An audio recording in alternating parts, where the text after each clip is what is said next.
Rapids Parish, an Alexandria man on probation for domestic violence related to charges dating back to 2019 has been arrested once again on similar charges. 37-year-old Michael Satcher, II of Alexandria, was identified as the suspect in a domestic violence disturbance call on December 9th on Amanda Lane. When Rapids Parish deputies arrived, they found evidence of forced entry into the residence, but no victim. Deputies then determined the victim had been forcibly taken to another residence on Robinson Road.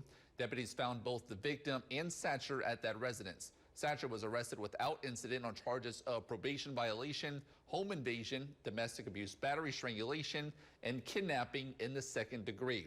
The Sheriff's Special Victims Unit is investigating and more charges are possible. Satcher remains at the Rapids Parish Detention Center on a $150,000 bond and probation violation.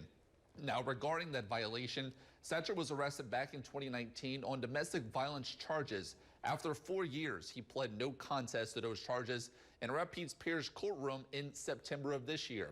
Satcher received 6 months unsupervised probation on a charge of battery and domestic abuse of a dating partner and 2 years supervised probation on 1 count of entry of an inhabited dwelling.